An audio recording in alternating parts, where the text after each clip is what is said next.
Hello! Kumusta naman kayo guys? Sana okay kayo. Okay naman ako. So, ngayon ay itatry natin itong comfort cards. So, medyo matagal-tagal na rin mula nung mga panahon na nag-Q&A ako sa inyo. 'Di ba? So, ngayon lang ulit yung sit-down video ko na gagawin ko to. So, na-curious lang ako kasi nakalagay dito sa comfort cards is kwentuhang mental health. So, di naman siguro lingid sa kaalaman nyo na nag-share na ako kung anong pinagdadaanan ko, na meron akong problema, may anxiety ako, and may ADHD ako. So, sabi nila, mga psychologist daw talaga yung gumawa nito. Bakas Apparel. Ayan. Try natin kung maiiyak ba talaga ako. Kasi sabi nila, marami daw naiiyak dito. So, bubunot tayo ngayon. Paano mo pinaprioritize ang sarili mo sa araw-araw? Uy! Priority ko ba sarili ko? Parang hirap sagutin na. Siguro may kita point na may pahinga ko. Nakakapagpahinga yung utak ko, yung katawan ko, hindi ko na siya pinipilit. Kumbaga pag hindi na kaya, ay papahinga ko to. Ganun. So, nasa likod yung ito yung tanong, nasa likod yung sagot niya. Sabi dito, self-care is not selfish. You need to take care of yourself para mas maging present ka sa ibang bagay. Napaka-importante ng self-care. Saan ka humuhugot ng lakas kapag nahihirapan ka? Oh, actually, nagpipray ako ng mas madalas. At nag-open up ako sa mga anak ko. Lately. Yun. Tsaka iniiyak ko lang talaga. Sabi dito, may mga araw talaga na feeling mo, pasan mo ang bigat ng mundo, pero lagi namang may hugot ng lakas. Maaring kaibigan, family, o sarili mong tapang. What is something your younger self needed, pero hindi mo na-receive? Oh! I needed so much love.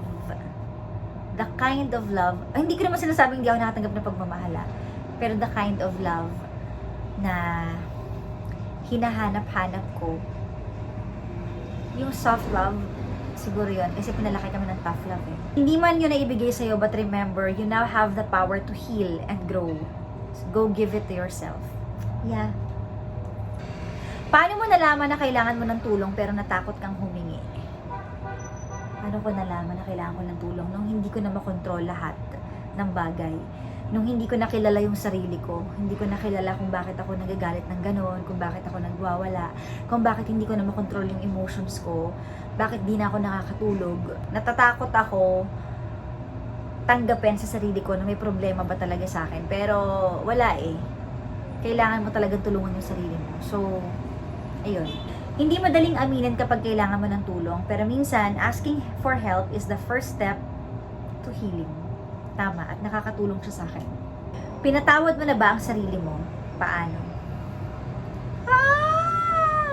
Hindi ko alam kung napatawad ko na ba yung sarili ko. Kasi may mga bagay na pag naaalala ko, naiinis ako na bakit ko ginawa yun, paano ko nagawa yun. So, siguro nasa stage pa lang ako na unti-unti kong tinatanggap yung mga pagkakamali ko. Sabi sa likod, ang hirap magpatawad sa sarili pero lagi ka may chance magbago at bumawi. Go give yourself the same understanding you give to others. Kaya mo yan. Ano ang pinakamalaking bagay na natutunan mo mula sa mga pagkakamali mo? Dahil alam ko na ngayon na hindi ko talaga kontrolado yung emotions ko at yung actions ko at nakakagawa ako ng mali or nakakapagsalita ako ng masasakit, naiintindihan ko na yung sarili ko ngayon, kaya ang natutunan ko is to keep quiet. Kapag may mga bagay na pinaglalaban ako at hindi talaga uubra, ititigil ko na. Silence is power. Natutunan ko yon. Ipag-pray mo na lang, inhale, exhale ka na lang, and i-let go mo na lang siya. Hayaan mo na lang yung pagkakataon, yung tadhana, kapag pa-realize sa paligid mo or sa mga taong yun na may point ka. Kasi minsan kahit anong argument mo, kahit ipilit mo yung sarili mo, kahit tama ka, kung walang patutunguhan, ikaw lang din yung mahihirapan eh. So, natutunan kong tumigil kapag hindi na talaga uubra. Yun. Ano ang isang life lesson na natutunan mo this year na hindi mo inasahan? Life lesson, yung mag-let go nga sa mga bagay na hindi na talaga pwede. At saka yung ipagpasa Diyos lahat. Kasi dati ako, ipipilit ko kapag tama ako, ipipilit ko. Kapag may point ako, hindi pwede. Pero ngayon, tahimik na lang ako at pinapasa Diyos ko na lang lahat. Minsan ang best lessons in life, hindi mo inaasahan. What matters is how you use those lessons moving forward. May mga oras ba na pinili mong manahimik kaysa mag-open up at bakit? Yes, ito nga yun. Pinipili ko na lang manahimik lately. Minsan kapag ino-open up mo yung isang bagay, tapos feeling mo wala namang patutunguhan, bakit pa? So, ipagdasal mo na lang siya. It's okay if you're not ready to talk yet. There's no rush in opening up. Do it when you feel safe and comfortable. Kailan mo huling naramdaman na hindi ka naiintindihan ng kahit na sino? Last year. Parang feeling ko wala akong kakampi. Pero syempre hindi ko naman pwedeng sabihin kung ano yun at bakit. Pero, yun. Ang hirap ng feeling na walang nakakaintindi, pero minsan, understanding starts from within. Ano ang pinakamabigat na bagay na tiniis mo mag-isa at paano mo nalagpasan? Last year din. Ang hirap kasi. Syempre may mga bagay naman na hindi ko pwedeng i-open up, pero yun nga, may mga struggle naman tayo minsan na tayo lang yung nakakaalam, and ang hirap niyang i-open up sa iba. Nalagpasan ko yon. Paano ko ba siya nalagpasan? Naiiyak ako. Nilabas ko na siyang nilabas. I mean,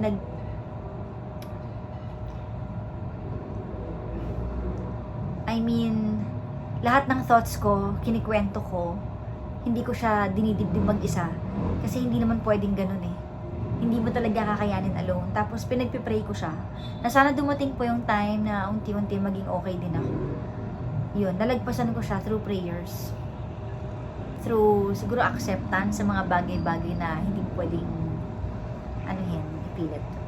Ang mga bagay na tiniis mo mag-isa, hindi yun maliit na bagay. You're stronger than you realize. Oh. Kailan ka huling nakaramdam ng pure joy? Ano ang nangyari? Parang nasad ako dun ah.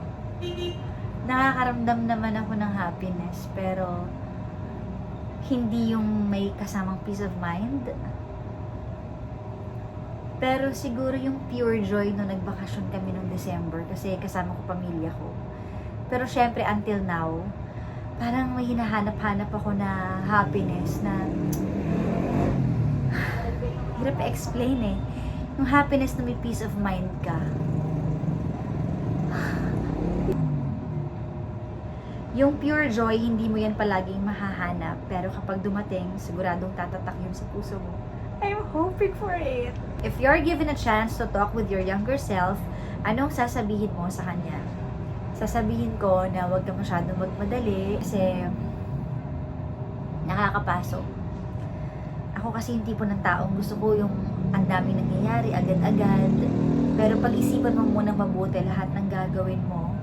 And lahat ng gagawin mo, dapat may guidance. Huwag mong gawin siya dahil gusto mo lang. Kasi minsan akala natin tama lahat ng ginagawa natin.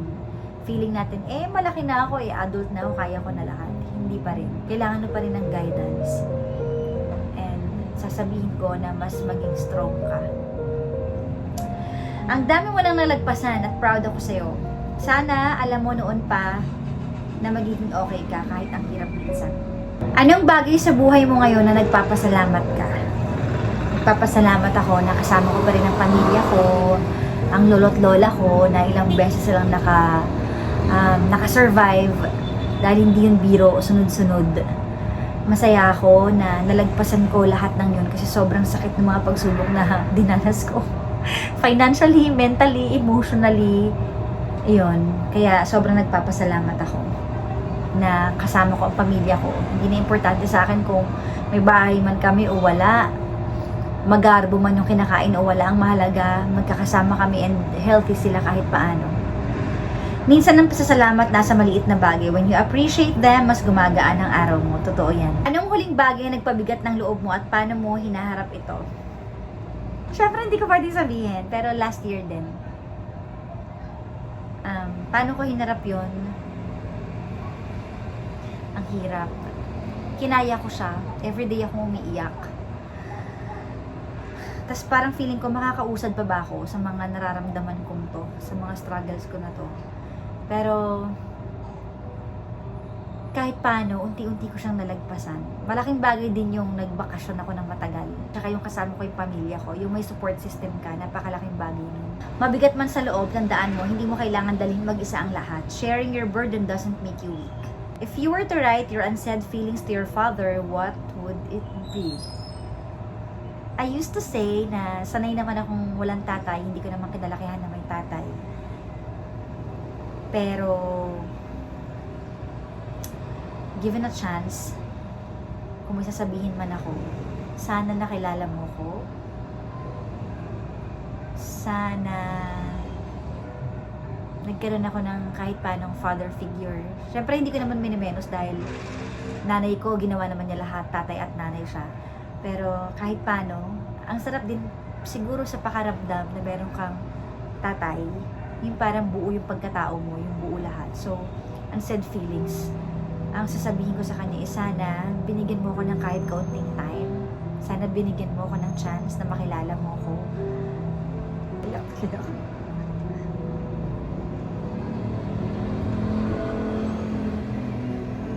But it's okay. Hindi naman ako nagre-reklamo and hindi naman ako nagtatanim ng sama ng loob. Happy naman ako kahit paano. Ganun talaga. May mga bagay na kung hindi uubra, kung hindi nabigay sa'yo, at kung not meant to happen, tinatanggap ko na lang siya. Hindi kailanman huli ang lahat para magsimula. Kahit sa mga liham na di na isusulat, ang puso mo ay may kakayahang magpahayag ng nararamdaman. Kailangan pa ba? Hindi ko alam. Nagpanggap ka na bang masaya kahit hindi ka okay? Paano mo to hinarap? Guys, ito yung struggle sa trabaho ko. Ang hirap kasi pag nakita ka nilang hindi ka masaya, syempre nilo-look up ka ng ibang tao, nadadamay sila. Di ba, na-hurt din sila. And hindi pwede kasi kung entertainer ka, kailangan na magpasaya ng mga tao kahit di ka naman talaga totoong masaya. So, ang hirap kapag ganun kasi ang bigat-bigat ng loob mo pero nakasmile ka pa rin. Alam mo yon? Parang ganun, kailangan na pa rin mag-spread ng positivity kahit sobrang nega na yung nararamdaman mo. So, hinaharap ko siya. Siguro pag after kong umere, iiyak na ako ulit or malulungkot na ako ulit. Parang ibang tao talaga ako. Pero yun, wala. Kailangan kong harapin kahit hindi ko kaya. Kailangan kong kayanin kahit hindi ko kaya. Parang ganun. Mahirap magpanggap na okay. Sana alam mo na hindi mo kailangan itago palagi ang nararamdaman mo. Di naman lagi, pero may mga times naman na na talagang lumalabas sa mukha ko, nahahalata nyo na talaga, and sinashare ko nyo. Pag talagang hindi na carry. Ano ang pinakamalaking pagsubok na nalagpasan mo sa isang relasyon?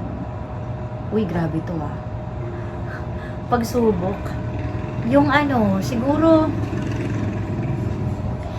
yung nakaranas ako ng sobrang daming sakit, pero hindi ako bumibitaw. Ganun kasi ako yung tipo ng tao na kahit hirap na, kahit masakit na, hindi ako basta-basta bumibitaw. Kahit pagod na rin, hindi rin ako bumibitaw. Parang kusa na lang nangyayari. Pinagpipray ko na lang na tulungan nyo na lang po akong bumitaw or tulungan nyo na lang po akong makalaya sa kung ano man, kung kailangan na po. Sabi dito, mahirap ang mga pagsubok sa relasyon, pero kapag nalagpasan mo yon, mas lalalim ang samahan nyo. Paano mo hinaharap ang panahon na kailangan mong magpatawad pero hindi mo pa kaya? Mahirap kasing ipilit ang pagpapatawad di ba?